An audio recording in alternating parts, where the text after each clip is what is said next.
Hey, this is Kyle Aber, the voice of Ryu in Street Fighter, and you are listening to Dragon Wagon Radio. Hadouken!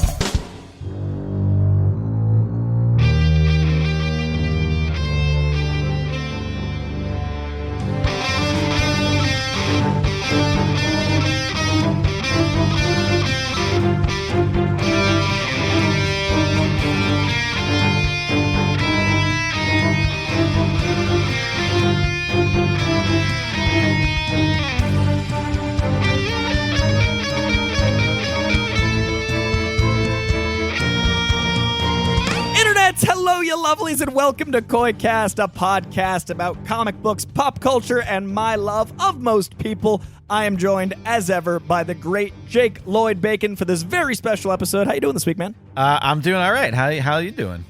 It's been a whirlwind couple weeks since I've seen you. You're alive. I didn't expect that. I thought you'd be a corpse. A little taste of CinemaCon-induced COVID-induced, a little taste of hospital visit-induced, a little CAT scan. You boys had a couple weeks. I haven't talked about it anywhere because I realized that there's a line between, like, I like attention because it helps my job, but I don't like attention when it's me exhausted and tired and people asking if I'm okay. So I actually, didn't tell anyone, and I realized, people were mad. That is 90% of the people who know you's response to you. Like, your followers and the viewers and listeners and the people who just, kind of watch all of your social media, they just go hey, what did you think about this trailer? But everybody who knows you is just like, are you okay? Are you well? Is this, are you upright? What's going on? Yeah, regardless. That's regardless of whether you have COVID or not. That's just that's general, without a hospital band on my arm. That's just a day-to-day. Starting point.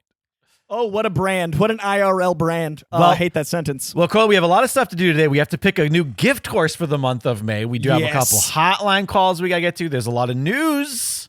There is a new image that we'll talk about, and there is a new beef we'll talk about. But this episode is special, not because of news, because we have the one, the only, the Declan Shalvey. I love this dude, and I'm such a fan of his work. I also like him as a human. We're going to be talking Thundercats with him because he has brought back Thundercats in a really interesting way. I teased a few weeks ago that I'd been talking with Dynamite about maybe doing some collaboration and some stuff. This is hopefully the first of a few where we might cook some other stuff up, but as soon as Dynamite said, hey, Declan, I was like, yes, immediately. This dude and I met weirdly on a red carpet, and we talk about that story in the interview, and we also talk about one of my favorite creator-owned books, Old Dog, but since it's Declan and it's this show, we of course talk about Deadpool and Moon Knight, but we mainly dive into what I think is one of the most interesting uses of an IP in a while, and that is what Dynamite is doing with Thundercats. So do you want to get into that, Jake? Do you think we should let the people hear it? Yeah, without further ado, here's us chatting with the one and only Declan Shalvey.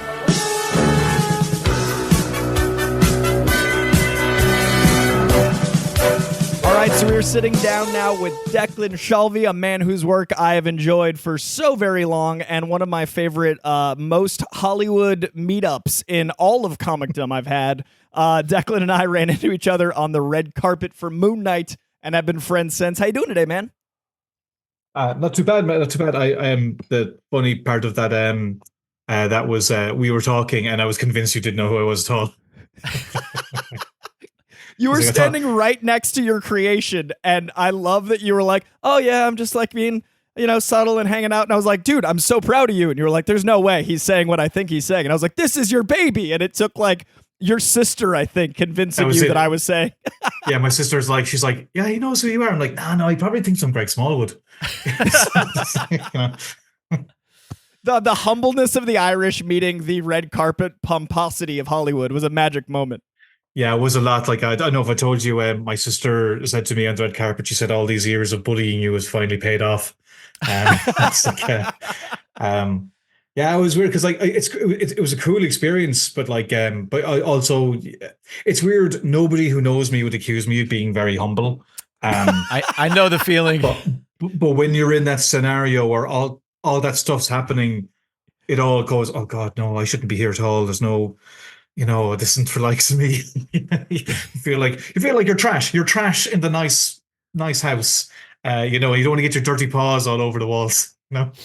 Yeah, you're the kid in the antique store, no matter what you did to get in there. And that is exactly how Jake deals with me. So he understands. Listen, I'm the other way where I'm like, I belong here. We've been doing this show for what, 4 years now? I'm still not convinced he knows who I am. Hey, man, it's nice to meet you. Jake, was it? Yeah, exactly. I want to say John. Yeah. So I do want to talk about Thundercats right at the top, because this is a property that I think is so unique in so many ways in its use of the medium. And the fact that Thundercats has been a Marvel property, a Wildstorm kind of DC in that way property, and now it's over at Dynamite. And I think Dynamite is doing an incredible job kind of gathering these different IPs and strengthening them by having them under their own roof. What's been your experience in the workflow working with Dynamite on this new Thundercats? It's been great, man. I mean, licensed comics are a mixed bag. You know yourself. Some are terrible, some are it depends. you never know what they're going to be till they come out. And like I was, I had a plan for this year. I'm working on a Marvel thing at the moment, and they're creator own stuff, and this just kind of dropped in my lap. I've told the story elsewhere, but like I was drunk. I was at an Irish comic convention, and I was very drunk. I got the email at the end of the night going, "Do you want to write Thundercats?" I was like, "Oh, grand, whatever." Woke up the next morning, realized I'd agreed to it. But to me, it was like, "Oh, Thundercats, all right, yeah." Geez, I can't remember last time anyone has done anything with that. That'd be cool, because I like projects. I like to, like, I just did it with Alien last year. Like I like. Being somebody who you can bring an IP to and go like, what would you do with this? And you can dust it off and, try to do something interesting. Right. And Alien had wrapped up, and I was like, this is a cool opportunity to do it again. Thundercats. Yeah. What would you do with that? Because it has, I think one of the reasons it's done so well is the reason why I was interested in doing it was because nobody had really done anything with it in a while. Yeah. Outside of the Thundercats Roar cartoon. Yeah. And that felt a different age demo than this one feels. Yeah, which I haven't seen. I mean, I know a lot of people hate it or whatever, but it looked cool to me. But I think what I did not appreciate is that there's an audience clearly my age, because I'm the generation that like remember the cartoon, who have grown up and want to see something that kind of spoke to the original a bit more. That was my approach. Was like I want to do something new and interesting, but like not like reinvent the wheels so much, So it was a very low risk thing. I'm like, who cares really? Thundercats. No one's going to really be paying attention to this. It's just an opportunity to do something kind of cool, and take a license that has been on the shelf so long, where you can dust it off and do something different. It's not going to like if you handed me Batman, that would be very terrifying. Right. And there's been so many iterations for so long, all the time, for the last 50, 80 years. This is something different. You have a little bit more leeway to do something a bit more to have more of your own take on it, So that's what I was interested in, and I felt like it was a good opportunity as long as you could do an artist. If somebody hands you Batman, all you can probably do is screw it up or make half of the audience angry. But with Thundercats, at least for the most part, it's like this is a thing that you're handed this beautiful nostalgia machine, especially like you said, the right age range for it. Did you have a connection to that growing up? Did you watch it growing up, or was it something you kind of had to revisit? A bit of both, because I loved it as a kid. I remember like I had a Lino, and my sister threw him down the stairs and broke his head, and I've never given her since. No. Tragedy. So I loved it as a kid, but I didn't really remember a lot of it. Right. I was very young now. When did Thundercats come out? 86? Was 85. I was curious myself. I want to say 85. Yeah. 85. So I would have been 3 when it came out. But in Ireland, we didn't get anything for years. Like when I saw the Adam West Batman series, I thought that was like made at that time. It was like 90, I thought 91. It was just a campy. Yeah. Yeah. I just thought it was just made to look like that. I didn't know it was actually made in the 60s. It took years for me to figure it out. But so by the time we got it, it probably would have been another few years. So I was right at the right age. It's just so long ago. Right. It's kind of like the Turtles. I loved the Turtles growing up too. Which I should actually mention, I have a turtle story coming out this week.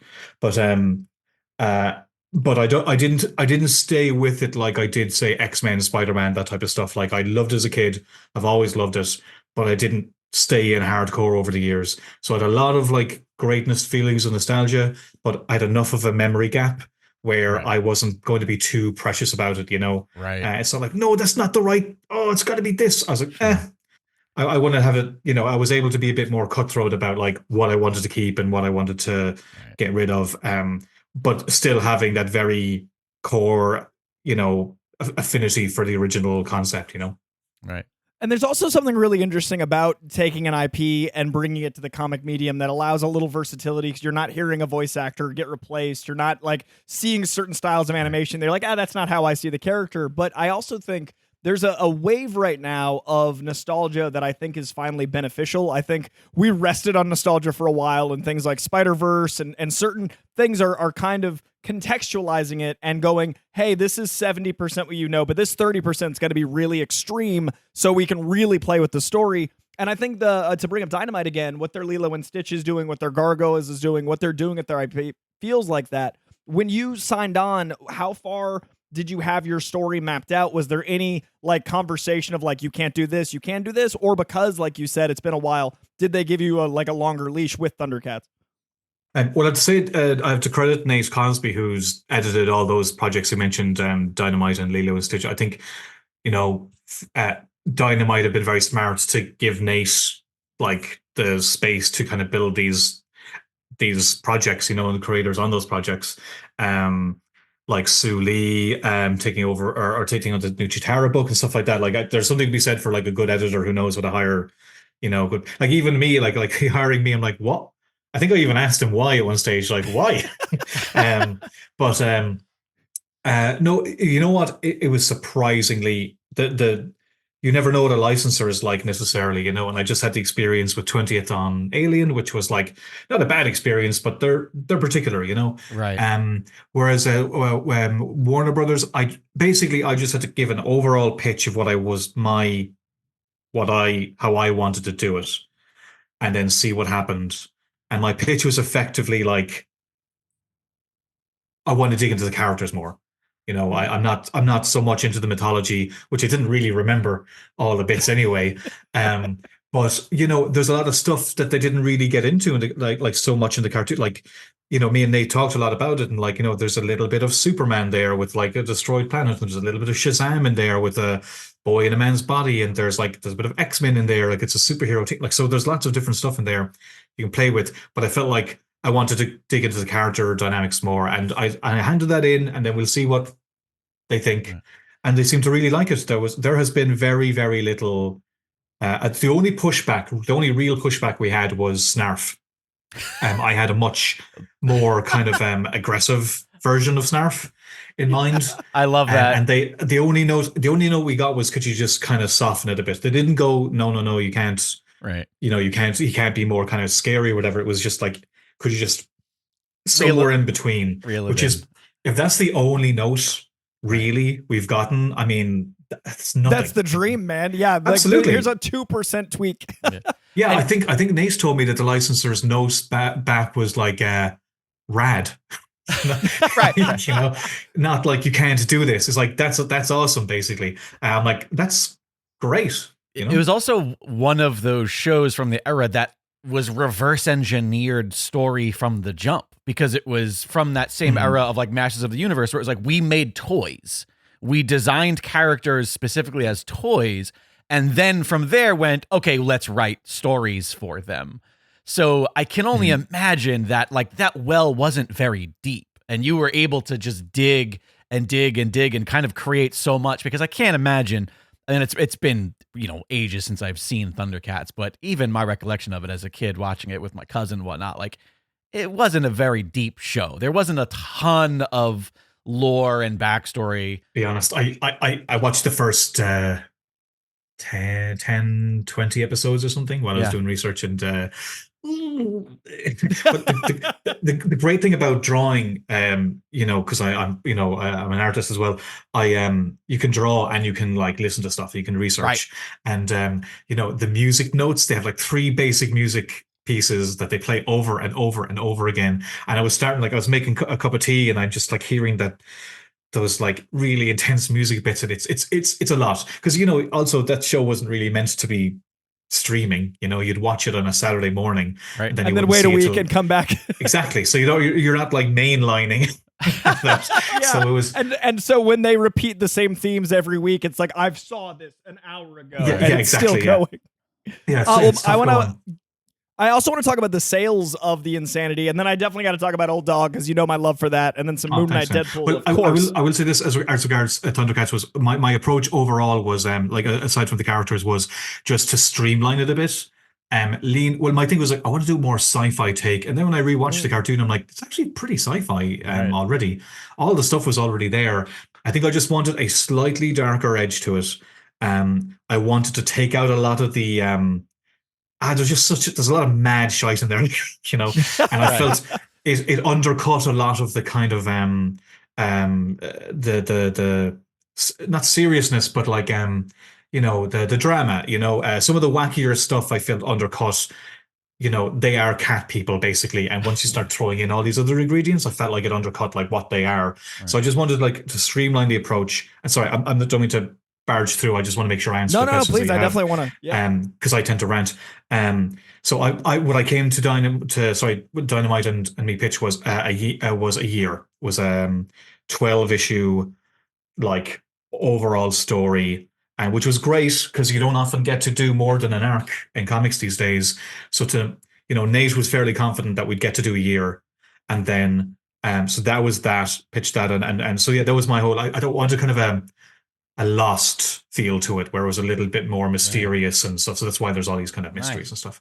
And the escalation because of that is really wonderful, because of the way the format kind of shifted. Because it doesn't, and this is a compliment, not a dig at the old show, but the old show felt weekly, and it felt like it was aiming towards a different audience. But your comic feels like it leaves you on a cliffhanger, but it doesn't alienate either audience. Like it can escalate without being like, oh, now I don't want to keep going. And it feels like it's paced with a year in mind, which I like. It's a monthly comic. You need to give people a reason to come back the following month, So you always. And I feel like that's been lost sometimes, though. I really appreciate that feeling being in the book. Well, that's it. We have the luxury of knowing. See, this is the great thing, is because I can write this and I can like plant a few seeds that I know I can pay off later. The problem is sometimes when you're promoting the comics, everyone's asking the questions. You're like, well, the answers will be in the book, right? You keep reading it, But it's been really fun. It's been great to write something with a bit more scope, and dig into the character. Like it does feel like I'm writing X-Men, 90s X-Men sometimes, because there's a bit of a soap opera element to it as well, and also accidentally be writing something that kids can read, because I'm not writing it for the old audience. I'm writing it for a general audience, right. And I think what I'm getting I can see some feedback from the older audience going like, yeah, well, this should be like that. And I have to remind people, I'm like, I'm not doing a comic of the cartoon.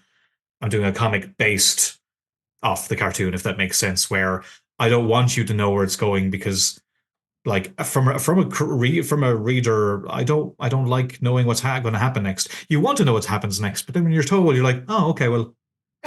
That's that then, But also, I'm always trying to remember that what was interesting sometimes at conventions, what's happened recently is younger people have come up with the book, and I'm like, do you know what a Thundercat is? And they're like, no, not really.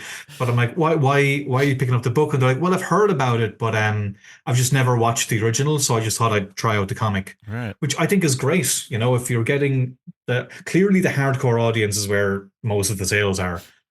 That's obvious at this stage.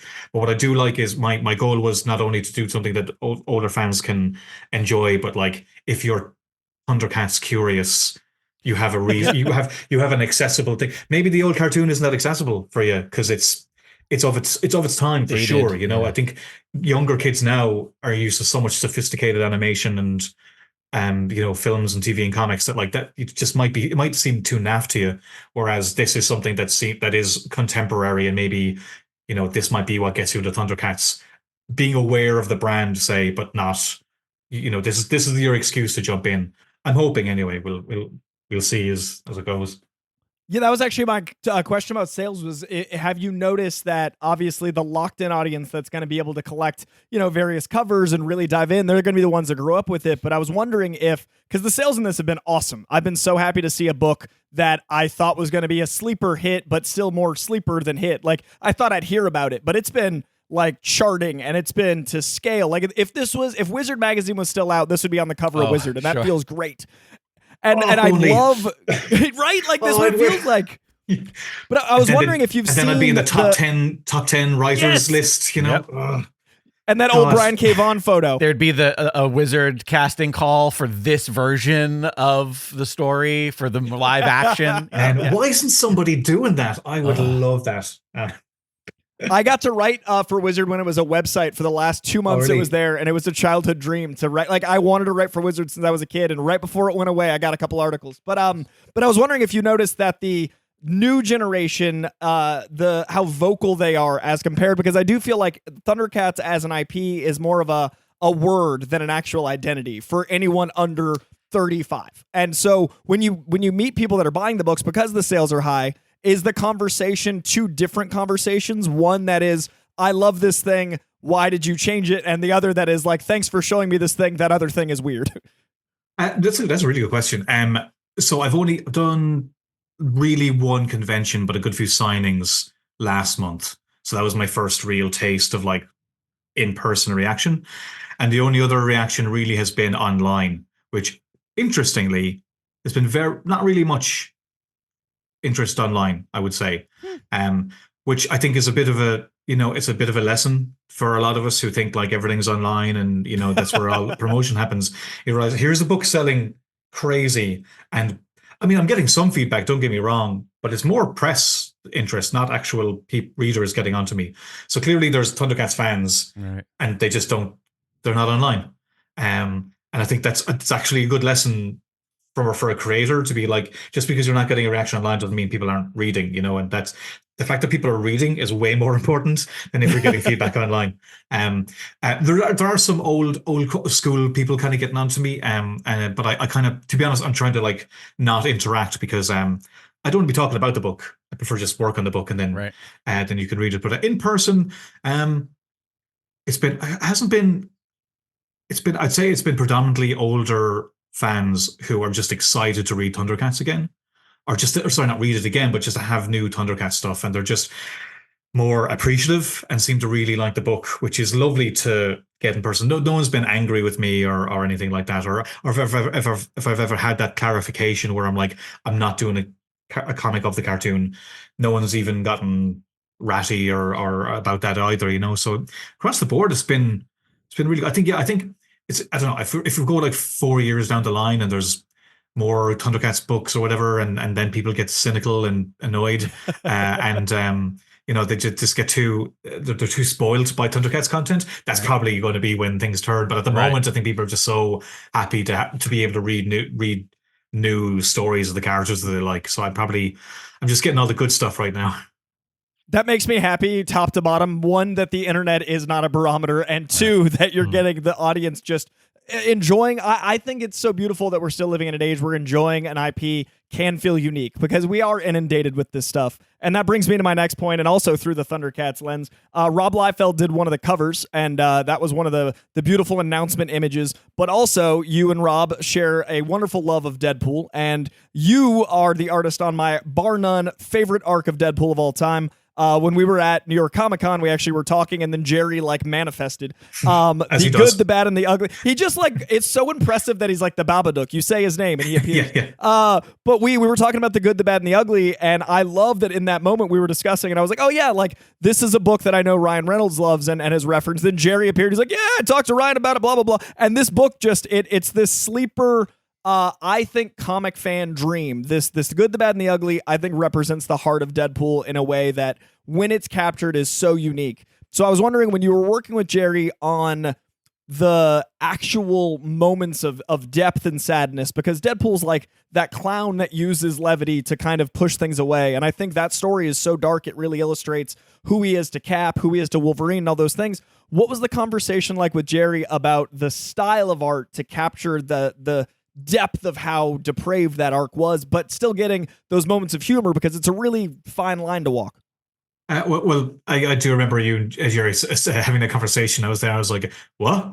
I didn't know any of this." But no, there wasn't really a conversation about the style or anything. To be honest, because I think Mike Hawthorne had already started on the book after Tony Moore had left. So for me, I was just trying to. I think they knew it was going to be a darker arc, so they picked a darker artist. From my point of view, like I was asked if I wanted to draw Deadpool, and I said no because I was doing Venom, and then because I was happy doing Venom, and I wasn't really a Deadpool fan, to be honest. I'd seen him, I wasn't a. It seemed to me like a dead book that you weren't really going to get much hype on, but things had changed because that was there was a new run, and then the Deadpool just started to take off. So what happened was I said no. And then I changed my mind after I then found out that Venom had been cancelled. So I was like, "Oh right, okay, Deadpool all the way." Sometimes your choices are made for you. Yeah, exactly. Exactly. Yeah. Well, I kind of like said I want to do my own covers, and I want a certain colorist. I had demands if they wanted me to do it because I wasn't really interested, and they said yes. And then I found out if they told me it was cancelled earlier, I would have just said, "Yeah, whatever, Deadpool, yeah, number one." But I had been reading the new series and I did like it. I liked Jerry and Brian Posehn, and when I got the first script, I was like, "What? This is." It was just way. Pardon me. It was way more up my alley. It was, but even the first issue wasn't very emotional, but it was just had a darker edge. I'm like, this suits me down to the ground. So I wasn't part of the conversation, but I assumed that like the editor met Jordan White at the time and Jerry. I assumed they had that conversation, which is why I was picked. So I kind of just came in and just adjusted. I just told that I wanted a tone generally to the stuff that I draw, and thankfully it matched that story. And I didn't know where it was going by the end. And I love stories that really stick the emotional knife in you and then twist. And by God, that story did that. So yeah, by the end, I think I do have a kind of some kind of gravitation towards emotional stories, but I think that was just good luck that the arc that they happened to put me on just matched with my sensibility so much. And Jerry made me care about Wade Wilson, which is why I put so much work into the book. It's why I really did try my best, because he wrote a story that made me care about a character that I previously didn't care about. And I didn't know that was going to resonate with the overall Deadpool audience, but it really did. Like, I feel bad actually. I did one arc and I get so much credit for like 120 pages. Like, it's not fair.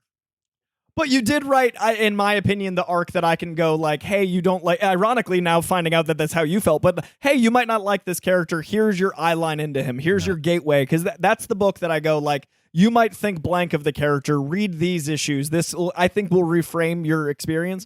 And I think that's why, like, when I want to show someone a certain character, it doesn't matter to me how long it is. It could be the kid who collected Spider-Man. Like, that one issue, to me, can show someone a character. And your issues, they really capture what I think a lot of other artists and writers had done over, like, 20 issues. It really just consolidated into like, this is the essence. It's like, now that's what I call music Deadpool, is the good, the bad, and the ugly. Right. But what did you think of, because I think Ryan really loves that tone as well. I think Ryan has captured very much Jerry and Joe Kelly and like those guys that make him a broken clown. What did you think of the new trailers, the two that have come out for Deadpool and Wolverine so far?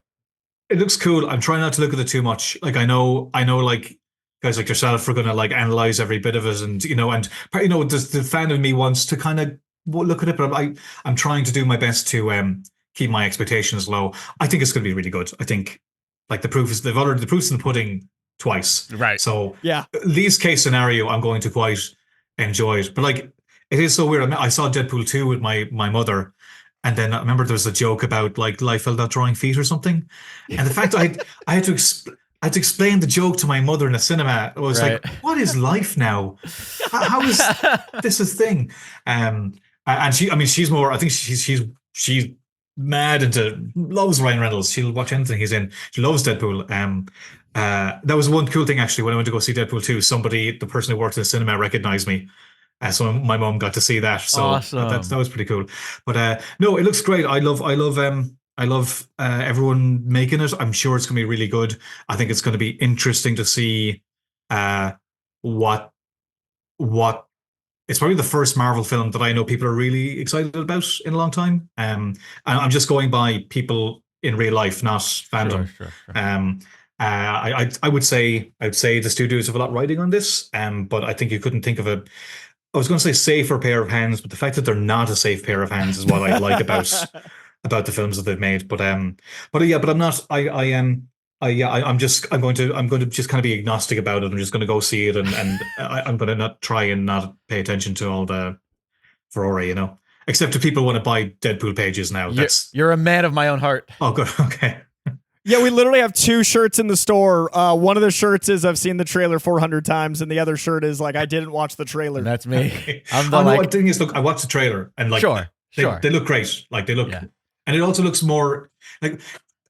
Maybe I said this to you in person, but like, I remember when is it the second Deadpool where it's where there's a joke about going to go see Xavier, which one, Stewart or McAvoy, right, McAvoy. I just remember thinking like movie audiences are now as savvy as comic audiences were back in the 80s, 90s, whatever it is, and you couldn't make that joke 5 years previously. So we're in a weird place where like something like a multiverse can exist, and then it can become tired and boring in the space of a year. The geeks inherited the earth. The geeks inherited the earth, and now everybody realizes that we're all just but now taking swings. But movie people are geeks now, but they're not. Right. But they don't get the social stigma that we got. It's not fair. They get to be cool. Yeah, this is nonsense. Yeah. I got bullied over it. They get to be like, this is what the movies are. So I think it's a very. Sorry, I'm not answering questions you didn't ask, but I think we're in such an interesting place where the media sphere is so saturated with this stuff, and is getting like there's stuff that's made from comics that I have no interest in seeing. Like I didn't go see Justice League, just couldn't be arsed. I wasn't interested. If you told me I would not be interested in going to see a Justice League film when I was a kid, I would not have believed you. But I just go to the stuff that I think is going to be more of my alley, and I'm not going to like something just because it's made from comics.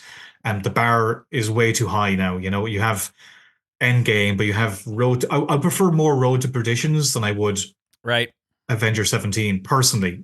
Right. No, I love that. That's why you wrote, that's why you write Old Dog. That's why you invented Mr. Knight. Like the groundedness is, I think we need that balance. We need street level. I think personally, I'd prefer 3 street level to every 1 cosmic, but even 1 to 1. Like I agree that I think the balance is key. And I think Deadpool is a great anchor for that. And I also love that your mom saw you get recognized again because of Deadpool. And you had just said like, I only did the 1 arc. Like that's so fitting for the way the town is. But I also want to talk about Moon Knight before we lose you and Mr. Knight. So you and I met on that red carpet, which was such a surreal event to see, these characters come to life that I honestly never thought we'd see Moon Knight. That was one of those characters, kind of like you're saying, like Moon Knight's going to be a show. And the character of Mr. Knight, I think, is now as recognizable as Moon Knight. And you were talking about how you get, approached with pages and like people wanting Deadpool pages and all those things. But what's it been like to design a character that's already iconic and then have your own take on him, and how people have a conversation about the difference between like, Mr. Knight and Moon Knight and how people received that character? What's that been like for you? Because you were there from the beginning of this adaptation. It's weird, man. I only realized it was 10 years ago Moon Knight came out, the series with Warren. 10 years, like it's wow. It was I just looked it up there during the week and I'd missed the 10-year anniversary of it. It's surreal. It's really surreal, man. I don't know. Like it feels amazing to have made something that has permeated the pop culture. Like I was talking to my aunt just a minute ago before I had this call, actually, about like I just did a turtle story, and her grandkids are mad into turtles, but now they're into Spider-Man. I'm like, I've done a little bit of Spider-Man, but then they're probably going to mention Deadpool in a few months. I'm like, I did that. Like things are so fleeting. Right. So I think I was aware that it probably was going to be fleeting, and it kind of was. There was a huge bubble of like, Mr. Knight in the Disney rides and just thing after thing after thing. But I think I was always of the mind of like this wave is going to rise and then fall. Crash. So I wrote it. and wasn't, you know, and I was perfectly fine when it's abated. I don't know if it's also kind of, it's weird that Moon Knight of all things, like, it's just. It It's is, just man. mad. I It's never just would have mad. thought. Like, I never would have thought. Never, you know. Who, like, within, what was it, like 8 years? There was a TV show. It's insane. But I, you know, I wonder will anybody care in 3 years? I don't know. I tried to have a fairly healthy. I don't want to say cynicism because I'm not really cynical, but healthy. But I am Irish, so you have to know that this thing will disappear any day now, you know. So that was, I think, I just a cautious optimism with all of this stuff. So I think in some ways it dulled it for me because I was trying not to get too excited by it, but I also didn't want to let the fun and excitement pass me by without appreciating it. So I think I was in a good place, and like now I've got some figures, you know, based off the designs and things like that, and no, I enjoyed it for what it was like, but I kind of, I don't know, you have a better sense of like the zeitgeist, but I think maybe it's moved on. I don't know, but I enjoyed the run. I think the design of Mr. Knight has lasted a little longer than the Moon Knight hype. Yeah. And that's what's been interesting to see is like, you know, when you play a video game and you both pick the same character, so they inevitably have to have a second one. Usually the second one doesn't have the impact of the first. And Mr. Knight, I feel like, is more of the visual representation of the adaptation, which is interesting because usually it'd be like when the black Spider-Man suit rolled around, that was the thing for a while, and it's endured. Yeah.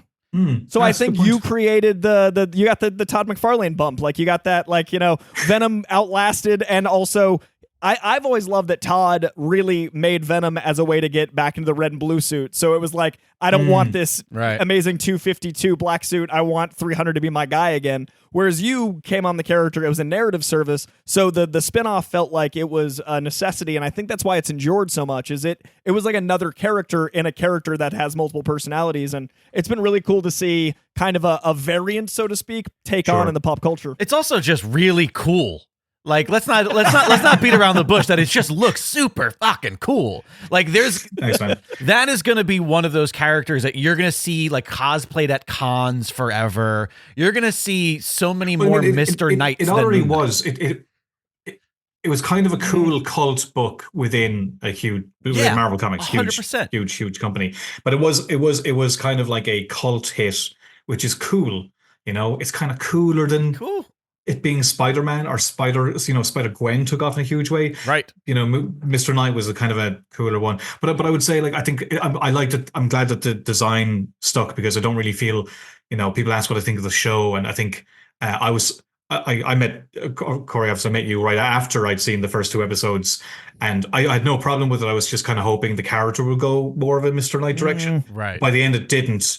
And that's because people were like really annoyed at the beginning, and I felt like, oh no, I think he's gonna get there, but he didn't. So I think that's my only, is that the character didn't go there, but the designs held. The designs held up. So I think you're right. I should take some solace in that. And I also think the moment of Moon Knight was really interesting because that was, to me, when they started really paying attention to the creators. Like, you being there was a huge impact for me because I was like, oh, Marvel is aware that they make comics. Like, it was really nice to see because, like, I knew you were from Ireland. And I was like, oh, he's here, not from down the street. Like, it's not Jerry popping by. Yeah. Like, it felt impactful that you were there to represent Mr. Knight, not just you'd been involved with the character in the last 6 months. So to me, that was really cool because the fans of the comic also saw that. Like, one of my top 3 Reddit posts was that interview you and I did. Like, of all of my stuff on Reddit was because it was you as a creator, not me talking to Oscar Isaac, because everyone was talking to Oscar Isaac. So I've always liked... I didn't get it. It's because I went in like a good boy early to sit down because... I got an email from Marvel going, be in the cinema by this time, and I was going, I got to go in. And my sister was like, hang on, sure, all the famous people are coming in. I'm like, the email said I had to go in. Like, I'm too much of a Catholic schoolboy I have to follow the rules, you know? And as a result, I missed all the famous people. I'm noticing the theme here is that, like, there's a modesty that is both wrapped in guilt for some reason, which seems like very, very, very Irish Catholic. But then also there's like this imposter syndrome that is a part of this, where you're like, yeah, I guess it's kind of cool. I did this. I did a little bit of this. Like, you got to revel in some of this stuff, Declan. Come on. Comics wise, I would. Comics wise, Yeah. I do revel in it, and I know how lucky I am, and I know I've had massive like opportunities and successes, and even like what I get to do. Like, I can go do a Marvel thing, and then I can do my create our own thing, and I can do something like Thundercats, which was not part of the plan, but happened. I'm so lucky. But once you go into, say, Koi's world there, I flounder. I'm like, yeah, I'd like to think, I don't know. I don't have the same level of confidence, but maybe that'll change. Maybe I'll become Mr. Hollywood and, Mr. Knight of Next your time own. you're out here, we'll go to a premiere. Yeah. Okay. All right. I'll bring you to events and be like, this man, Mr. Knight, you know him. And I'll be like the hype man of the boombox the whole night. Sure. And I'll be there dying inside. Because I do crave it. I do want the attention, and I do want people to think I'm brilliant. But once it's really staring me in the face, I kind of shrivel a little bit. But not in comics. In comics, I guess, look, I'm at years now, so I've learned to kind of to own it in a way. But then you burst through that other bubble, that kind of bigger, wider media bubble that you're used to. I don't have that exposure to it, so which is in a way good. I don't know. What you do just seems so bloody relentless and exhausting. It is. Don't you worry. It is. I agree. But it's and also I'm tired like, enough as it is. Well, for me, it's always like if I'm talking to 5 people and I say something silly, it feels way, way harsher than me talking to 500 people and saying something silly. There's something to the weight of the masses where I can crowd surf versus fall on my face. So, like, the bigger the scope, the less shamed I am, which is maybe it's backwards, but like Hall H is easier for me than doing like a library. Okay, yeah, no, I'm the other way around. I feel I can work my magic. I can work my magic in a small crowd, but a larger crowd. Nah, the odds are against me. Hall H was really interesting because we were doing Berserker, Keanu's book over at Boom, and there'd never been a comic on that stage. There's literally, at Comic-Con, I got to promote the first comic book. And I remember that was my first Hall H, and I'd had that dream since I was a kid, again, reading Wizard Magazine. And I turned the corner, and there's 6,500 people in front of me. And I remember thinking, like, either this will knock me down, or I have to, like, literally get on top and ride the wave. And ever since that moment, I've been like, okay, this is horrible because I found a new drug. Like, the addiction is now like, how do you find 6,500 people going like, a comic book? So it's like, I get the rock star thing because now I'm like, how do I talk about the biggest comic? So I think that's why, like, when Dynamite reached out about us connecting, I love that you guys are getting the due you should have gotten in the 90s. And I'm trying to use any sort of platform I leverage from those 6,500 people to go, hey, these are the people that made this stuff. You should revere them as the rock stars. These actors are cool, but the idea, and that brings me to Old Dogs. Man, this book is such a blast. You wrote, you illustrated. It feels like a really fun, to me, take on Wolverine and Punisher in a CIA Bourne world. And it felt really cool to have that as a individual IP, not someone doing a take on one of those main two, but someone making their own world within a familiar espionage zone. So I'm wondering, what's the feedback been like, and what's been like for you to have you be your own boss in a way, like you're controlling the narrative in a very unique way? Oh, it's been great, but it's been exhausting. It's so much work doing it all on your own, I took the lead on all this publicity with them Thundercats. Which is great, but I'm also not the guy drawing it all the time. Drew's so busy, like hitting those deadlines. When you're the guy doing all of it, it's pretty tough. It's pretty relentless. But you also have to do it because it's one thing if you say like, I've got a new arc of Deadpool coming out. Everybody knows who Deadpool is. You're doing that's cool. I know what that is. Put it together. It's fine. With a new idea, you've got to sell the idea without revealing everything.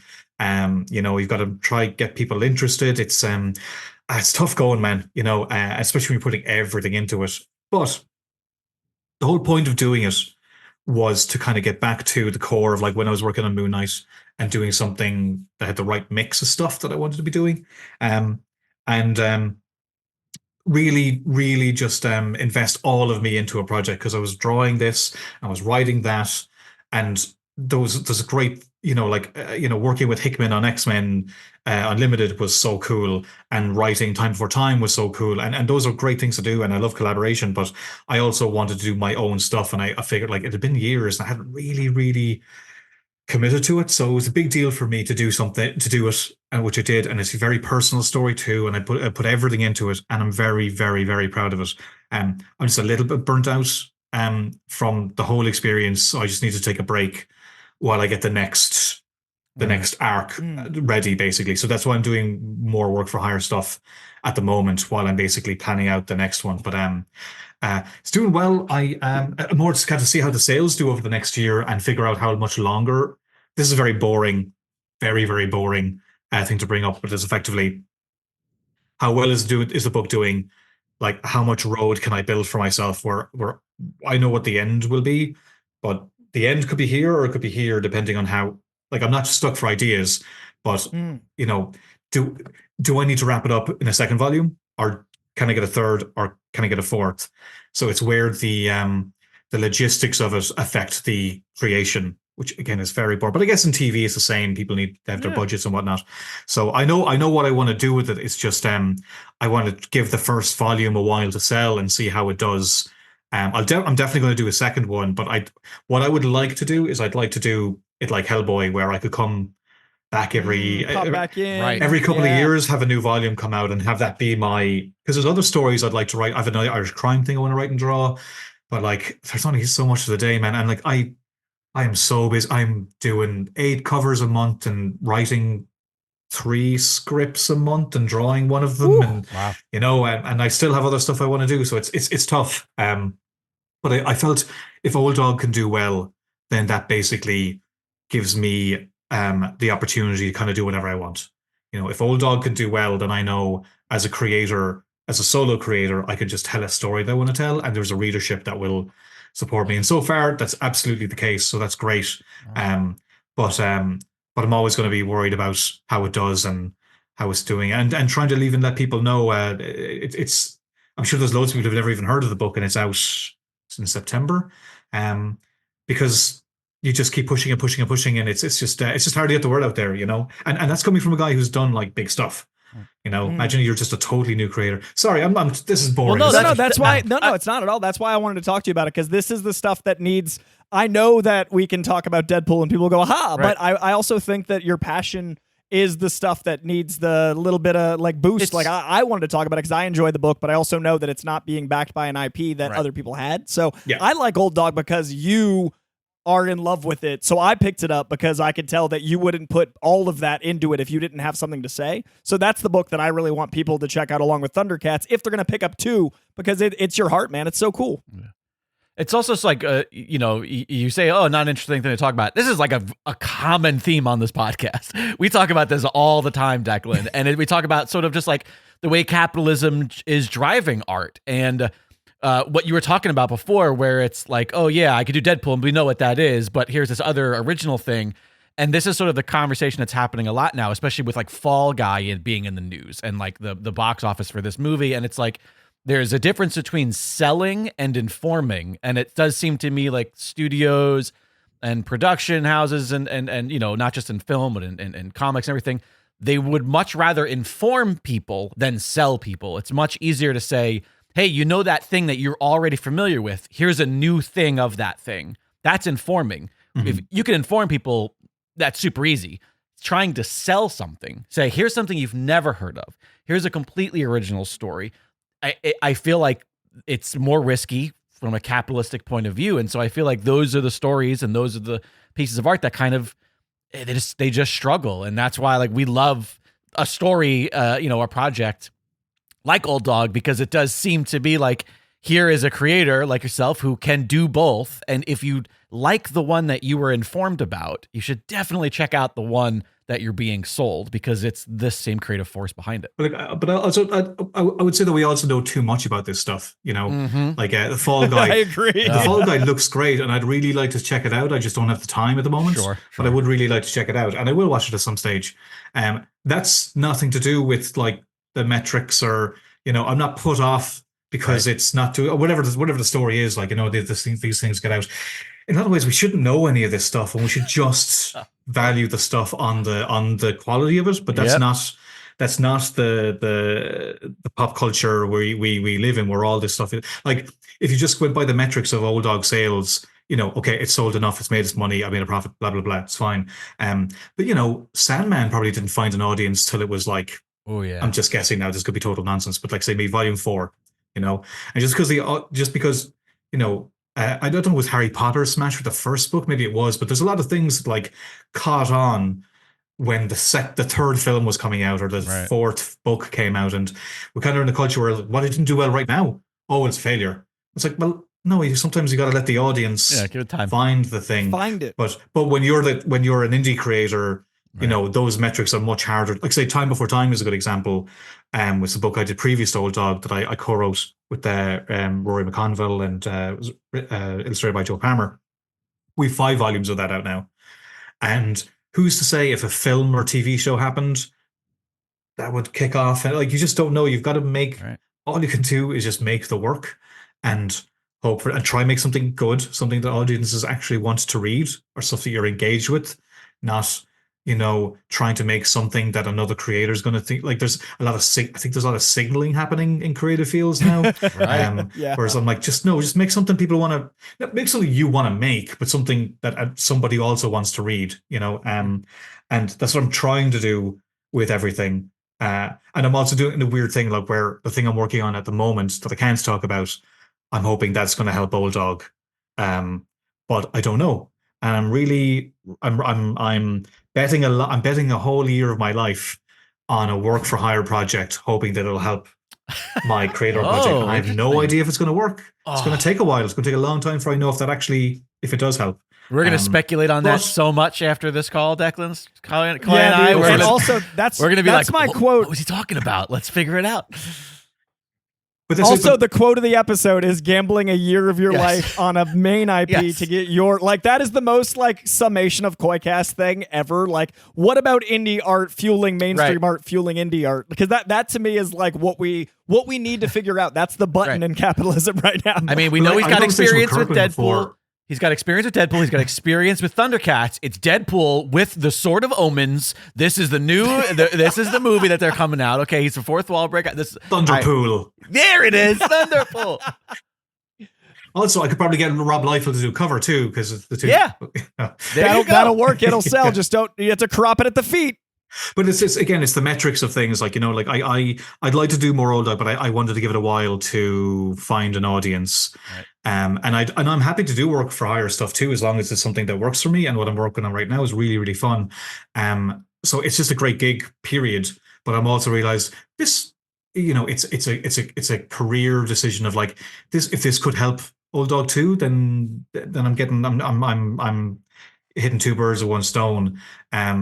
But the argument could be that I should just do more Old Dog and keep pushing it, rather than taking a pause. But I also, like, Old Dog isn't a book that I could do monthly indefinitely, because I do everything on it. So I can really only do like 6 issues a year. So there's no point trying to do a monthly book that goes on 25 issues every month. I just hit a wall, and it would. So I kind of have to structure it in a different way, where it's, I think what I'm going to do in future is do it as not do it as single issues, but do it as maybe like longer novellas. Oh yeah, and make them like if issues are episodes, then the new volume will be TV movies, if that makes sense. You're going BBC with it. You're going like Sherlock and Luther. That's my style. That might be a really bad. Yeah, no, look, I haven't said this publicly or anything, but that's my plan to do next, because I think that Marquez, like, I can't. Time Before Time was monthly, every month, and those books need to exist. Metrics wise, readers will fall off if books stop. So, if I do issue 7 of Old Dog, the readership isn't going to go up; it's going to go down. So what I'm going to try do is, like, bring it out in a new format as an issue 1, or as an annual or whatever it is, so that you're selling the book each time rather than the issue. Now, if I was going to do as like say Thundercats, for example, look at that. That's doing great, and it's a monthly book, and it's coming out every month, and you need those books too. I just can't do that on my own. Right. So I'm trying to think of a way in which I can be creatively satisfied and work in different formats, and see what works. Like Savage Town, that Irish graphic novel I did, that was an experiment for me to just do a graphic novel. Like I think I think you have to experiment with formats, especially with creator-owned stuff. But you also can't. I don't think you can dismiss the monthly issue format because, like, those are the gears that keep like Marvel should always have Amazing Spider-Man every month. 100%. And that's why you can get. You know what they say about books. You can get like you can put out books by amazing authors that nobody reads because Stephen King sells thousands upon thousands. If I get to do a weird Marvel book, I know it's because Amazing Spider-Man's doing it. Same thing with Injection when our Old Dog. I get an advance to Old Dog. I'm sure Saga is paying some of that. I'm all for different stories and different formats, but like I don't think you need to like destroy what is already working at the same time.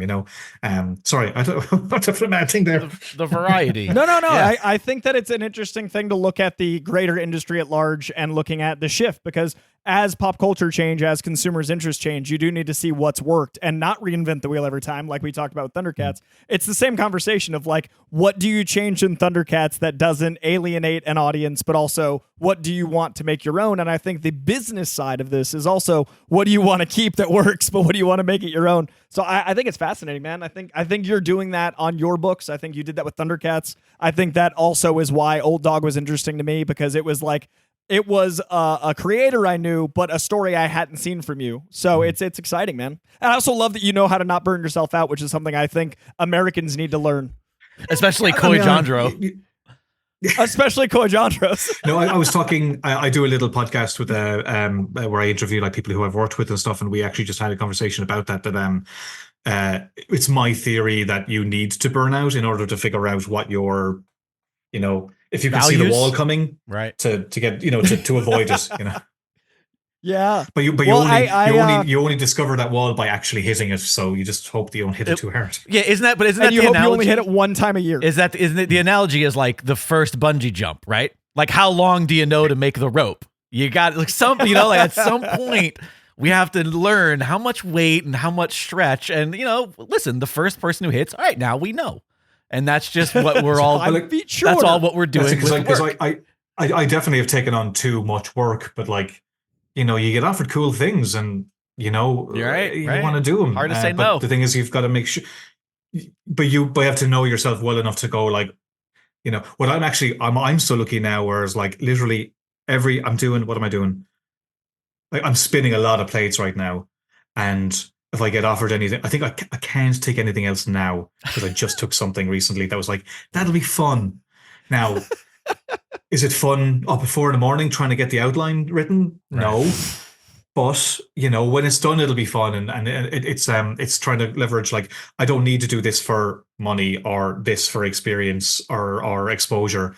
But if I can do one thing that's all those things, then great. Thundercats was essentially me going like, that'll be fun. Right. And sometimes that refuels you more than like sometimes taking one more gig actually helps make the other ones lesser somehow because like you've got the thing you can do that you enjoy to remind you why you do the other things that are currently in struggle phase. Will Thundercats help Old Dog? I don't know. It might. Right, if it's selling those kind of numbers, it might. Right. It's really hard to know. But I didn't take that job thinking that would happen. I just thought I have a bit of Aliens ending. I have room in my schedule. This has just come my way. It'll be. Number one, it'll be fun. It'll be fun and interesting. It's not going to be a massive, a huge page. It's not like huge money or exposure. It'll be cool. And then all this stuff happens. You're like, oh, the thing I didn't think was going to happen did happen. So it's you can, as much as you try plan. Some stuff just doesn't, you can't foresee happening. So for all my planning, like I said, I'm doing this thing that I hope that helps Old Dog. I didn't expect this other thing on the side to come in and now again, maybe nobody. Actually, that's true. I do know some people who are reading Thundercats have picked up Old Dog. I don't know how many. It's impossible to know. And it got us talking today. I mean, literally, this conversation is proof of I wanted to talk about it, and we got connected because I really thought Thundercats was something to bring up. And then Old Dog is something that I have been reading for me. So yeah, it all clearly works. Like in a rising tide lifts all boats, and I think Thundercats sales absolutely have your name on the front of a comic that's in a lot of people's houses. It can't hurt to have your name on one of the biggest selling books of the year. I'm not sure if that's the case. so no, far. it's huge, man. A lot of metrics. It's pretty bananas, and it's May. Like this year is half over, which is another scary existential conversation. Okay. But yes, so far we are at a point where at the halfway mark in 3 weeks, it's huge, man. And I think that's a testament to all the conversations you've been having about where you are in the industry and how you're able to keep your workflow going. And the fact that you're able to be writing stuff and illustrating stuff and writing and illustrating stuff, I'm so proud of you, man. Like you've been such a force in this town, and it's really cool to see. No, I'm blushing. There's that other side of Declan, even about comics. But dude, Thundercats, so stoked, and I'm so happy Dynamite's killing it. It's been really cool to see another publisher in the news. As much as they've been. It's really cool with your book. Full credit to Dynamite. Like they really like. Credit to Nate Cosby for putting the book together, but Dynamite have been pushing this book like crazy. They put so much into it. Nice. Like they've made it easy for me to push it, which is great. And they've been great to work with. Like I did not see this. This was not in my plan for 2024, but it's been great. And Dynamite have been brilliant. I'm so happy to hear, man. It's so cool. Like the bevy of publishers and the bevy of books. We'll check out Thundercats. It is out now. It is monthly. It is everywhere. And it's fantastic. And I love that you got to reinvent the wheel without breaking the wheel, man. Thanks, man. The wheel isn't perfect circle. It's just kind of oval. It's a new wheel and it's working very well. Yeah. It's on the Thunder tank. You know?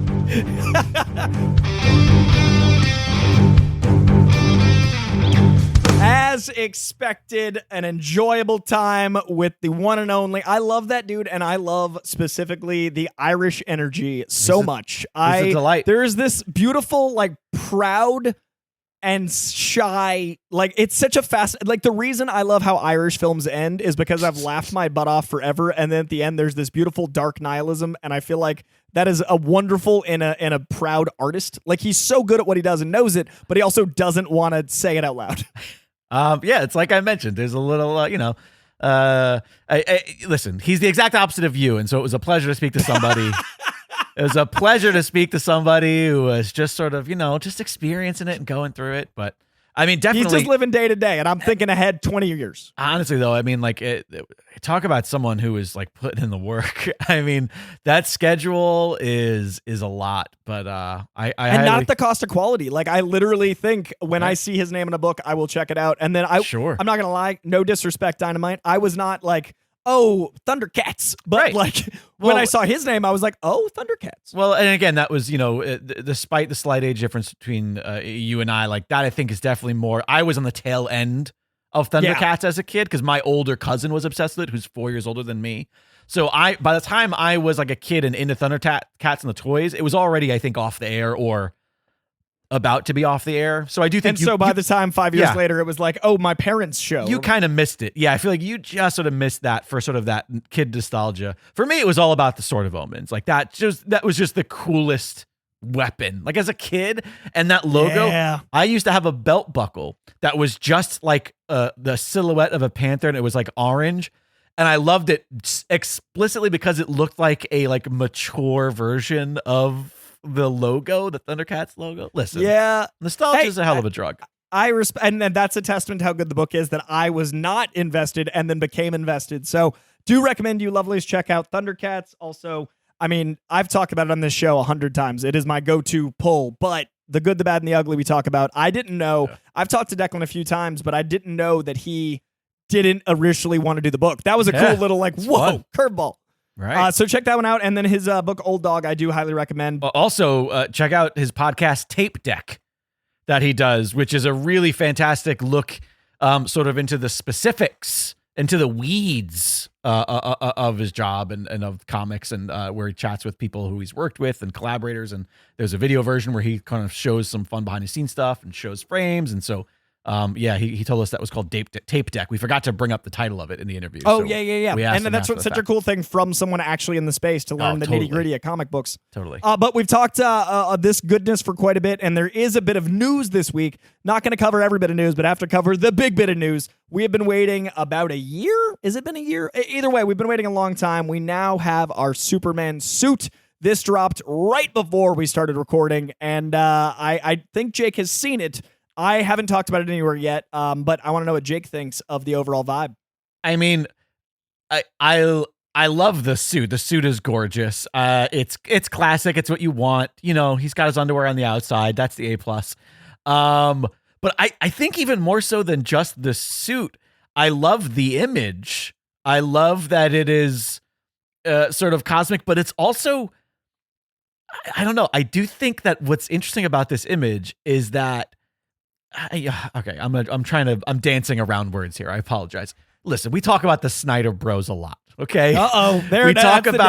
We talk about like everybody's like, oh, Superman, it should be cool. There's no reason why it can't be like dark and gritty.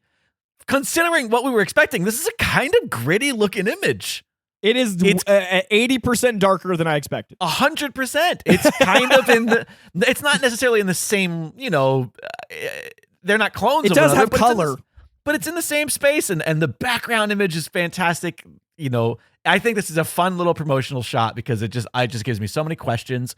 Also, I'm happy to see that he actually just puts his boots on. I just love one at the a day time. at the office vibe. The day at the office vibe is my favorite part because in his face, actually, one of the only comments I saw, because I am working on avoiding the comments because I've been doing Twitter beef about rap beef, but someone said like, oh, I hate that he seems like he doesn't care about like a cosmic level threat. And I was like, the entire point, like the lack of media literacy will always haunt me. But nerds. I love that it looks like literally a day at the office shot of like, well, gotta go save the world. Like that's such a fun, cheeky way to illustrate Superman's day-to-day experience. Like I think this is the perfect energy of an image. It's honestly, it looks super cool. It's fun. And also it's clearly like, if you look at the suit, the S is kind of worn. There's some battle damage. Like this ain't him, these aren't fresh from the cleaners. Okay. No, it looks like a guy in what are they called? Coveralls. It looks like his version of coveralls. Yeah. Like, gotta put on the work outfit and take care of this cosmic ray. Also, I think that, fun. I mean, maybe Brainiac vibes, but I could be reading too much into it. Yeah, I wouldn't even be surprised if whatever this background image isn't in the movie. No, it's not. No, this is just like a fun little promotional shot because it's not a still. It's a photo. No. Like this is a promotional photo, and it's literally shot vertical. Like this isn't a still of the movie, and so also all of that is in camera. That's not edited. The caption on James Gunn, it says like this is an in camera shot captured by their set photographer. Oh, that's really fun, man. So even cooler. That's what it looks like. It's cool. It's just fun. I like it. It's cute. It's one of those things where it's like I also don't put too much investment into just like an image. Like people are. If it wasn't the first, we don't do that on this show. But since it's the first, this isn't me getting a shot of Wolverine's claw going. Ooh, that's for other shows. This is like a celebration of Superman. Like, and it also feels good to finally see what we're gonna be experiencing in July next year. Like, it just feels good to have a taste of what's to come. It gives me hope, which is the S. That S stands for hope. Yeah. I dig it. It's a fun shot. It feels, I will say, outside of the fact that it's made it like a little darker than we thought it might be, it does still feel like that, like the All-Star Superman or like that sort of Superman comic because of New 52 vibes. Well, because it has like even like the room that he's in and this style of window with this kind of chair that is kind of reminiscent of the classic Metropolis. There's a little there's a little Art Deco happening here. There's a little retro futurism. Even in just the design, this low back chair that doesn't have, like how big the cape is. My favorite detail is the neck. The collar looks great. I do like the collar. Yeah, I'm just noticing that actually the way that the cape kind of wraps into the suit and then around. And there's some intentional line work on the neck like that. I know some people are like all suits are over detailed. This one I think is subtle with details. Like I like that detail. It does have, the muscle lines, which I think we're never going to get rid of. We're never going to stop having kneecaps because I think the reality is we see this and we go, oh, all super suits look the same. But that's because they've done the camera tests without them and they think it looks ridiculous. It'll look like a guy in Target pajamas. Like it'll look like a literal onesie. Like if you have no knees or structure, no matter what, I love Christopher Reeve Superman, but good God, would that suit not work today? No, it's of the era. You can't even judge it by No, but I'm saying if you put that with new tech, it's still a onesie-esque vibe. 100% agree. Yeah. But yeah, so that is the image. It is obviously needed to be talked about. I'm very excited about it. But before we get to the gift horse, I have been excited to have this conversation with Jake for 5 days. Jake is a sleeper cell 90s hip hop head. Like he's got some very specific to the point where I'm always like, that is a fascinating side quest for Jake Lloyd Bacon, because his main music is very on brand, but he'll drop a reference sometimes where I'm like, yeah. And this brings us to the Kendrick Drake beef. Have you heard any of these tracks, sir? I have no. This to me, you're like, oh, he's sort of a nice, yeah. And this is exclusively not that because of the parties involved. I could not. Can I tell you? I couldn't name a fucking Drake song. If you put a gun to my head, I don't think I could name one. Something about a cell phone? Wasn't there one about a phone at some point? Yep. Big 2008, like or 2018. Kendrick Lamar. Couldn't pick him out of a fucking, like, if you put a bunch of headshot, if you just like Googled like photos of random people, I could not name guys Kendrick named Lamar. Kendrick, yes, various Kendricks. I couldn't be further from the fucking pulse right now. But I know there's a beef. I saw recently an interview that where Mos Def talked about Drake being the music that you shop to. And even that though, was like a year ago, and everyone got so angry. And I'm like, well. And I will say though, like I love I love Mos enough to go like, all right, well he must be right. So blind agreement. But also, I will say, but Drake, I loved Drake in spoilers. Okay, sorry for spoilers. Everybody should have watched it by now. I love Drake and fucking Dave. Okay, and you know what? Yeah. The fact that he's in that made me go, I kind of like this guy a little bit. So yeah, fill in the old geezer.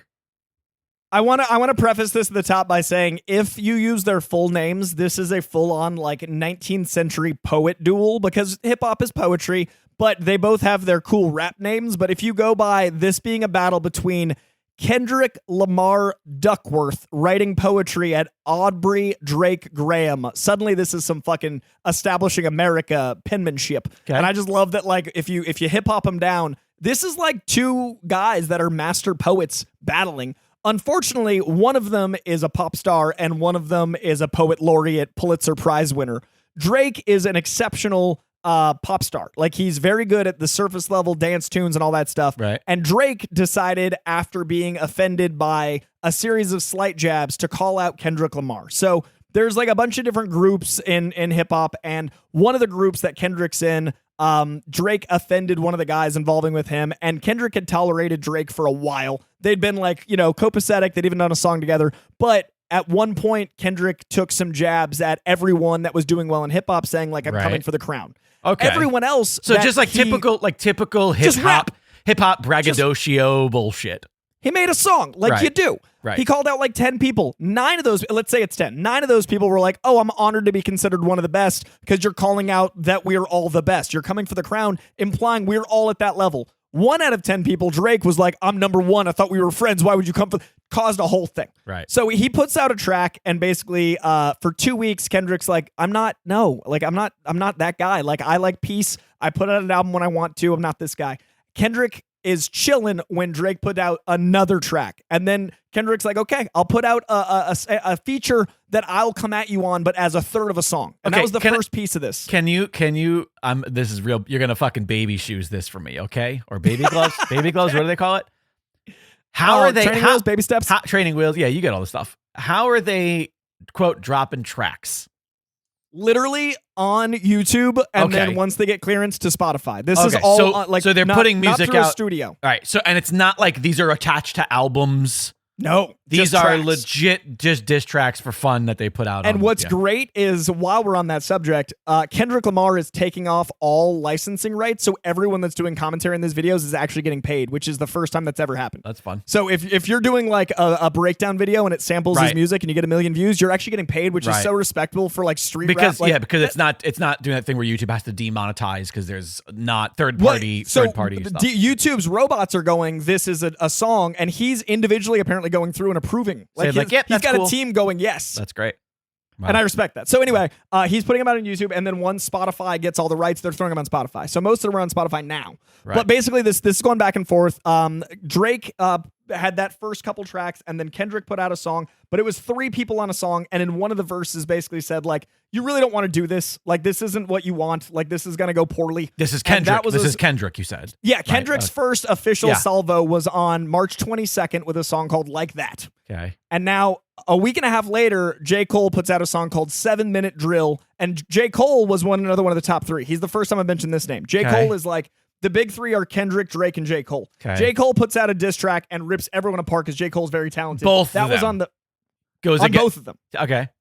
So this is more of a triangle than I thought. It was at a point. Oh. Now this is a 3-way war. This is Wonder Woman versus Batman and Superman. So J. Cole puts out that track on the 5th. On the 7th, J. Cole at a concert goes, you know what, guys? I love you both. You're both really talented. I don't want a rap battle. Like, this is dumb. What are we doing? And his was great, but he's like, I'm not that guy. And literally, he's a guy that's known for having a flip phone and riding a bike around town. So everyone starts making fun of this guy because they're like, what are you doing? This was the biggest rap battle. And on the 12th, he deletes the track, takes it off the internet. So interesting. 5th releases it. 7th makes a statement. 12th pulls out altogether. Okay. Everyone made fun of him up until the last 5 days where everyone was like, J. Cole's the smartest man on the planet. These 2 men are killing each other. Right. So J. Cole now, the image of him on a bike is now being celebrated as like wisdom, which I fucking adore. Like the wholesomeness of a guy. He like knew how to around. get out before it got bloody. Yeah. So that was on the 12th. On the 19th, Drake put out Push-Ups. Now, Push-Ups, I will give credit, is a banger. It's really good. It's like a dance song that is like diss tracky. It's like when Biggie used to do it. It's got like a fun vibe. It's a good song. But in that, he comes at Kendrick's family, and like that's not gonna stand with Kendrick, not specifically, but he mentions them. He then the same day puts out a song called Tailor Made Freestyle, and this is when I lose Drake respect. Now I'm out, because in this Tailor Made Freestyle, it's got AI voices of Tupac and Snoop Dogg. I did hear a little bit about this. You cannot write Tupac and then AI Tupac and then have Tupac saying you're a great thing for the West Coast hip hop scene, because that's fucked. Like, Tupac would hate that, and it's gross. You're digging up a body. That's the context? Yeah, dude. The context is me. Okay, so I'm going to make Tupac endorsing him. I'm going to make a movie, okay, and I'm going to have Tom Hanks's AI that they've made, right, where that the Disney uses for shit now, like not his brother, you know, and I'm going to have him call me on the phone and say, like, Jake Bacon, you are the single greatest up-and-coming actor and filmmaker in all of time and space, and the world is lucky to have you. I'm going to be like, this is just me being humble, just putting out my work, dog.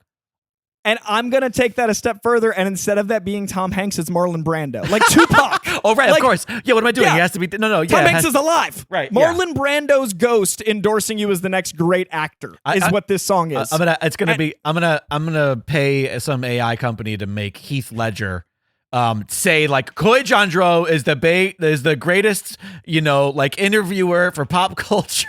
Like, I can't wait for him to interview me. I'm dead. But so he puts out, and Snoop Dogg also, spoiler alert, still alive. So two West Coast icons on AI. Has Snoop sued and Snoop yet? doesn't. Oh yeah, Snoop sued, and Tupac's estate sued, and the song got taken down. Oh, amazing. But Drake lost me when like you don't use a cadaver. Like you don't. That's fucked. It's like, weird. No. So that song comes out, and it's perfectly serviceable. It's fine. And then 2 weeks go by, and all over online, because of that one track, remember, on the 22nd, and it was a very casual, like, this is fun, let's be hip-hop battle. And then on the 30th, Kendrick finally comes back after 2 weeks with this song, Euphoria. This song, Euphoria, is up there with Hit 'Em Up and No Vaseline. This is one of the best diss tracks I've ever heard in my life.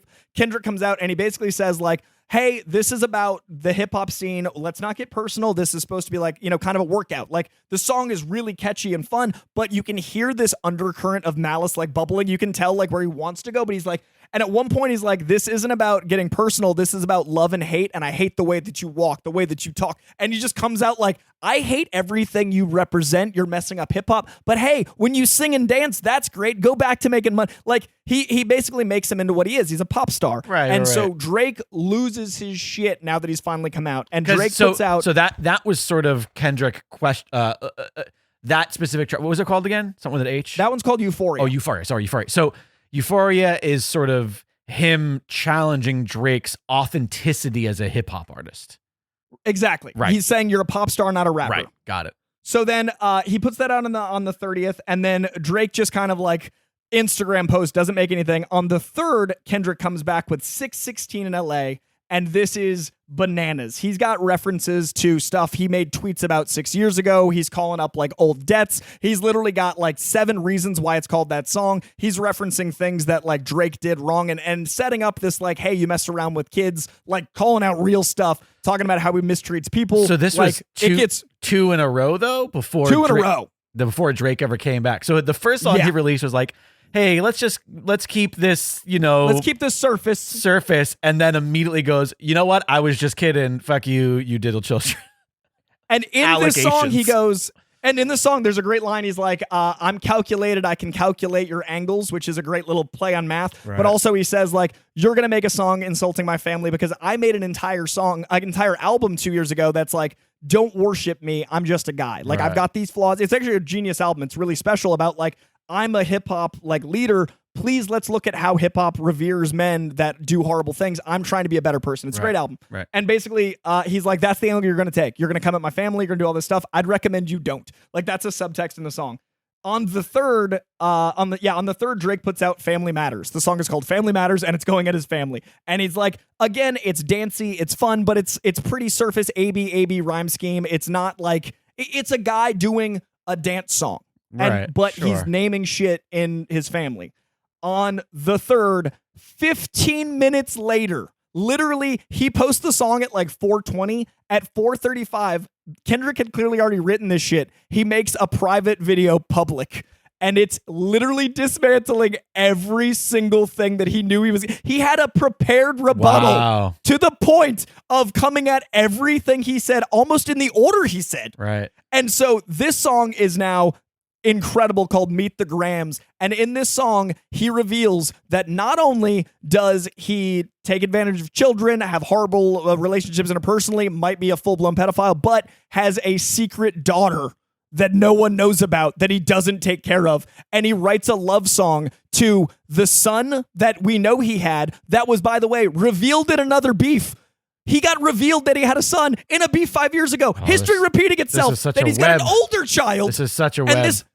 Dude, the song opens with, Adonis, I'm sorry that your father's a piece of shit. If I was your father, I'd actually take care of you. Like, it's literally like, I think you need a real man in your life. Let me be that for you. And then, like, it gets into, like, I'm sorry to your wife that you don't get taken care of. And then by the end, it's like, Aubrey, I wish you would listen to me. I wish you'd please go back to this stuff. It's all from a guise of, like, let me help you, you piece of shit. And so this song dismantles the entire, and he drops it 15 minutes after the another one. And then literally the next day, after reading all of this stuff of like, yeah, the song's great, but it's not on a beat we can dance to. Right. Like, the big rebuttal from Drake fans was like, yeah, it's really good poetry, like Tupac, but like, what do we do to dance to it? He puts out a literal dance track calling out everything in a day. Yeah, I was gonna say the speed at which the response that's why this has been like, this is my Roman Empire. Like, I am obsessed with how this is possible.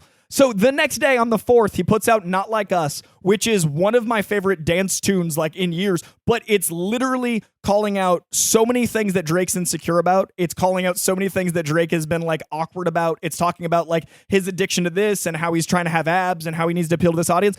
And the cover of that album is his Ozempic prescription.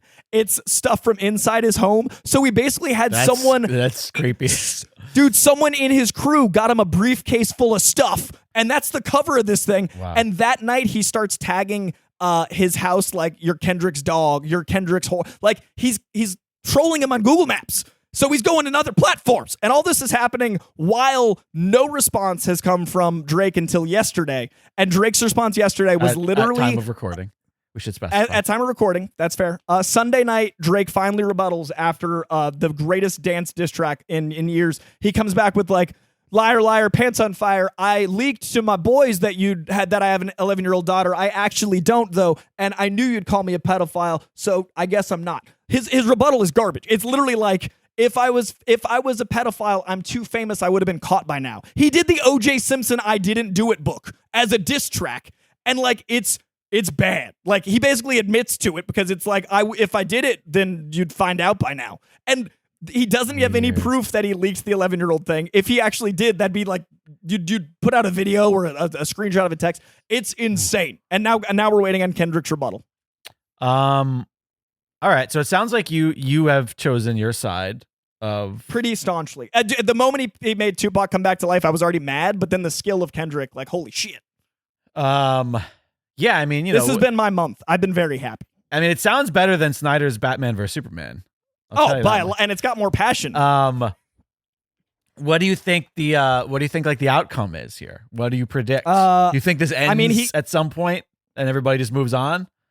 Well, I mean, Kendrick literally said, "I'm looking for your house to be rated like Weinstein's," and he calls him out like as being like it's like gosh. I think Jeez either Louise. the law gets involved, someone gets beat down, or like Kendrick comes back with a track that's so scathing, like Drake has nothing he can come back with. Because as it is, Drake put out this song and it's got 67% downvotes. The whole internet's like, "That's what you're like." What? I feel like Drake is at a different level popularity because you said he's a pop star, right? Like, because again, I don't even know. Like, if you show me a picture of Kendrick Lamar, I wouldn't know what he looks like, Right. but I would know who Drake was.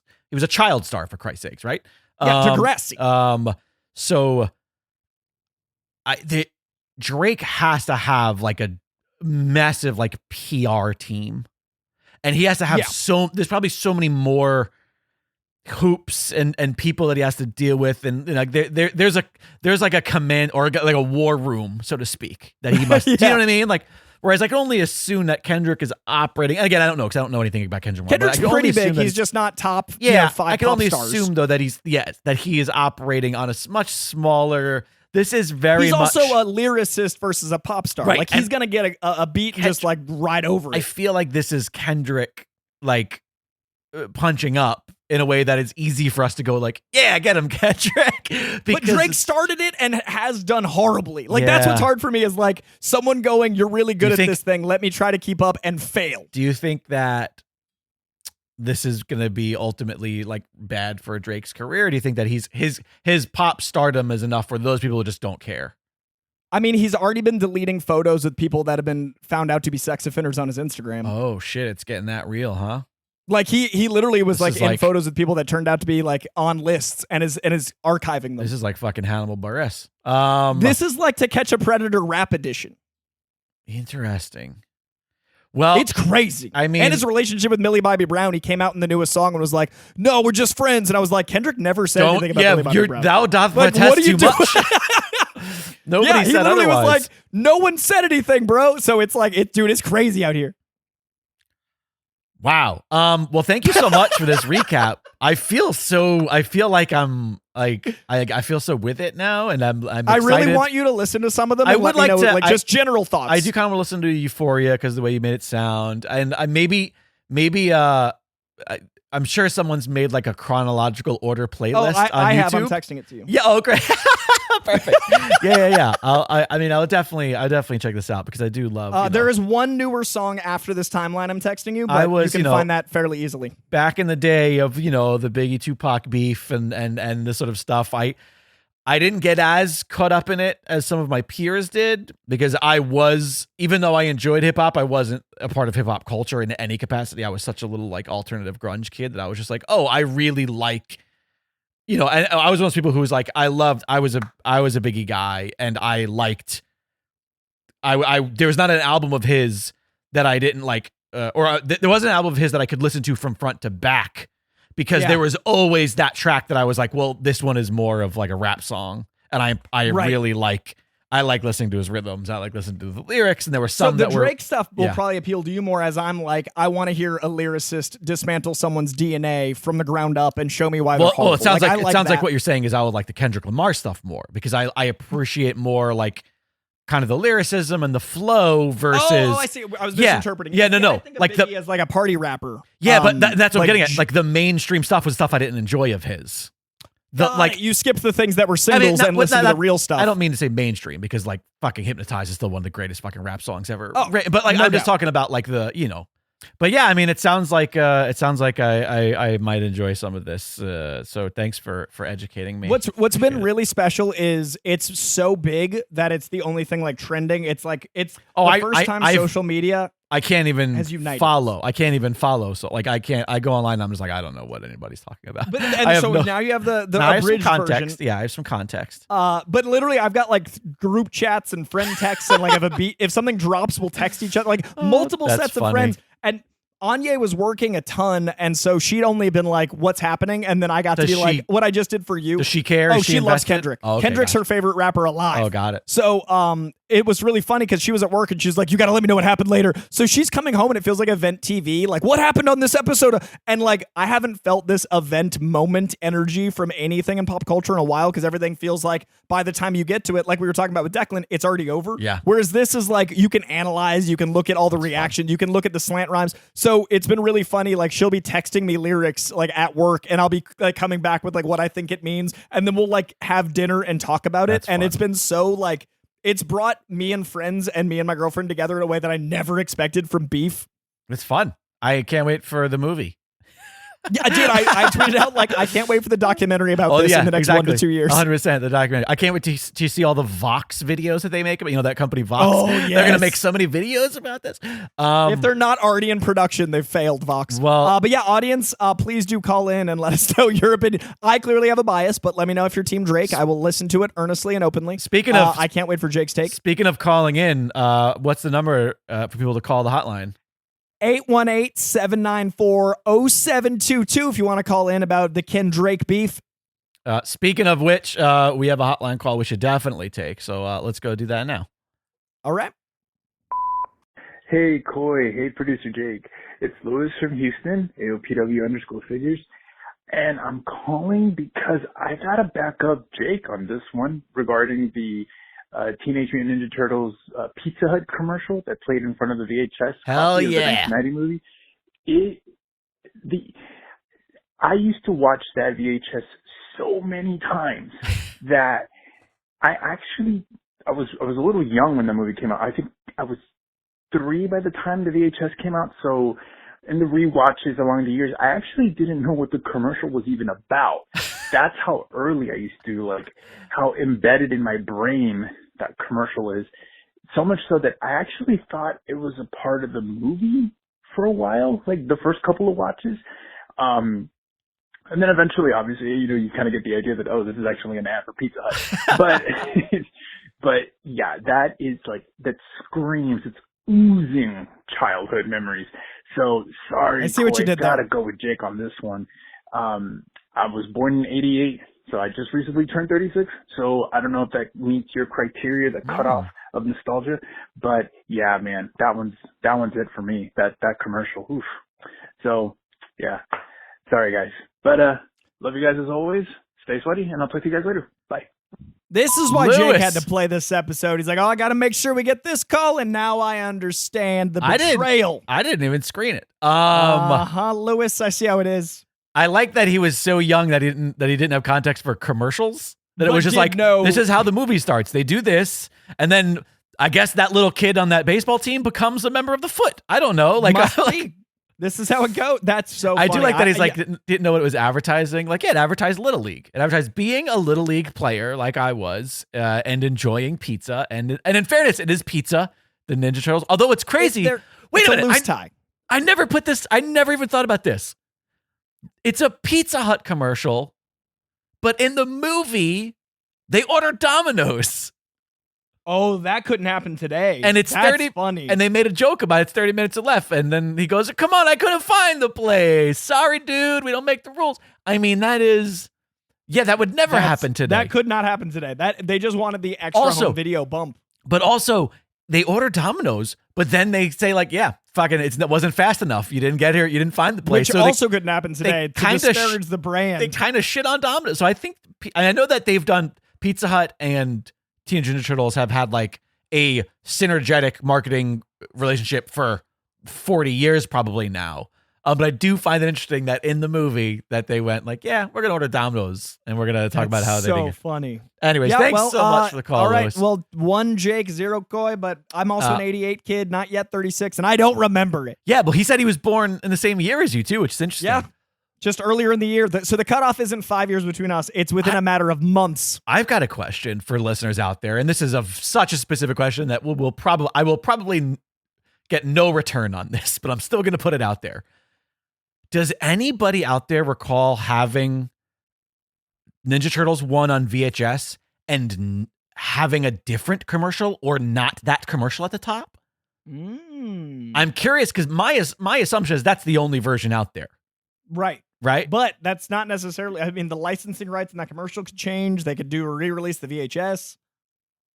I don't know. Something to think about. I don't know. All right, let us know, audience. Well, once again, give the kids the hotline number. It is 818-794-0722. We're on Zoom, hands in frame. It's memorized. That's right, and that's the number. If you want to call in about the Declan interview, if you want to call in about the Kendrick beef, if you have any questions in general, I love hearing from you guys. So 818-794-0722 is how to reach us. You guys are the co-hosts. You let us know how this show goes. Or you can also send a voice memo to contact@koicast.com. But before we wrap out of here, we do have a horse to unpunch. We do. Before I do this gift horse, because everybody knows the origin of this whole thing is Koi not knowing the phrase, look a gift horse in the mouth. Okay. I still think that's my Turtles commercial. There's a Mandela effect if it hit foot. I literally left a reminder in my phone that popped up like an hour ago as of recording while we're in the interview with Declan, because I wanted to bring something up and I didn't want to forget. So I had to remind myself. Alexandra had one like 2 weeks ago or like a week or so ago. Alexandra said to me in reference to some conversation she was having with somebody, that she felt something was a bald-faced lie. BALD. I love that so much. A bald-faced lie. And I did the exact same thing I did with you. I said, oh, I'm sorry. Can you stop for 1 second? What kind of lie? And she looked at me and she said, oh, no. She knew exactly that it was wrong. And I was like, a bald-faced lie? What do you think that means? And she was like, I don't know. Like, there's no hair on it so you could see that it's lying. And I'm like, what I love about shaven lie, what I love about both that bald-faced lie and don't punch a gift horse is that in your brains, you justified it.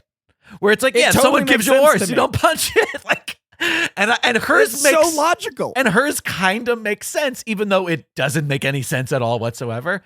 And I told her, I was like, I think you mean bold-faced lie, as in they lied to you with a very bold face, knowing damn well they were lying. She was just like, God, that makes so much more sense. So yeah, listen, I couldn't let a moment go. I always interpreted that one as a bold typeface. Like when you type in bold, it's a bold face. It's so you knew the saying and you still didn't understand what it meant? You didn't. It was just in bold, like a bold face. You didn't have to like say it's that. Bold face lie. You did not. I didn't have to. You could have just let that go, and now it's let also Alexandra know it's a bold typeface, and that is what the standing is. No, bold face is in like your confidence. Bold, you're bold. Oh my God, the two of you. All right. Anyways, I'm hey, gonna go with mine. We got to pick a gift horse. You guys should know what this is by now. If you don't, well, then you got to head on over to patreon.com/koicast and find out. Patreon.com/koicast is the best way to support this program. The more patrons we get allows us to do better things with the program, and allows us to keep the lights on. Honestly, just allot us the time to continue to do the show, which we enjoy doing. We do hope that you guys enjoy listening. So please consider becoming a patron over at patreon.com/koicast. Eligible patrons, gift horse tier patrons, if you will, are entered into this monthly contest each and every month. The winner of which gets an item they're choosing from the shop over at dragonwagonshop.com. You get to pick something for us to add to our watch list for the POP, and you get your name and lights up in the Discord if you're there and into that sort of thing. And you should be, because the Discord is great and it's completely free. So without further ado, the Patreon gets you its own separate podcast. Worth noting that the movie list is adding to a separate podcast altogether, wherein we review all of the art we've been enjoying. So like movies we liked, movies we disliked, TV shows, sometimes plays. It's basically like a full-on review program, and it's exclusive to patrons. So check that out. There's hundreds and hundreds of episodes with literally like 1,000 movies and shows reviewed. So without further ado, Coy, this might be loud in your ears, but they won't hear it. Without further ado, I'm spinning the wheel. Okay, no, good. It was nice and quiet for you. Here we go. The official unpunchable gift horse for the month of May 2024 is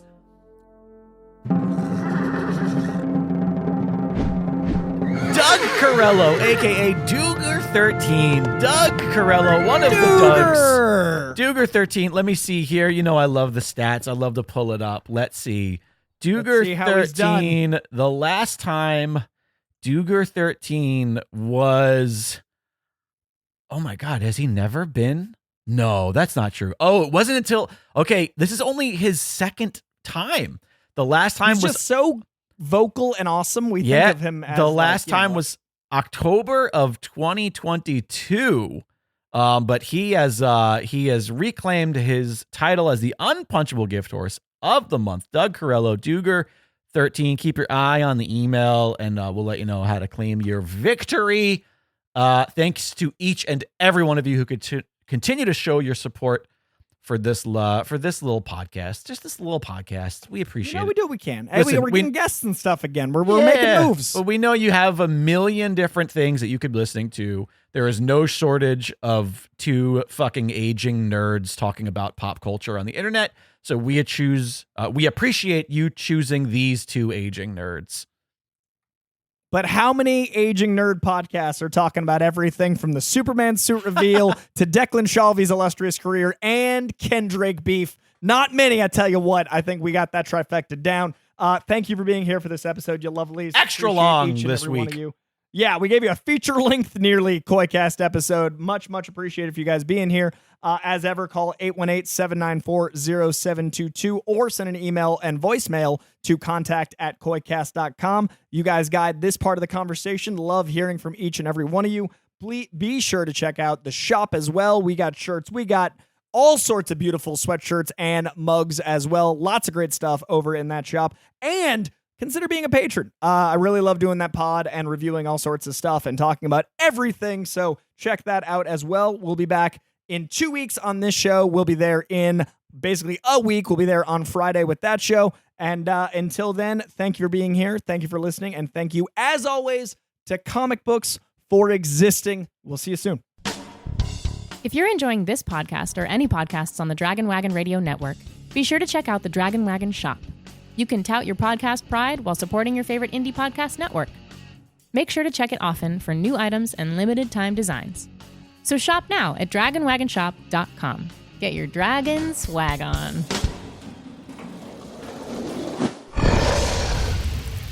It's Dragon Wagon.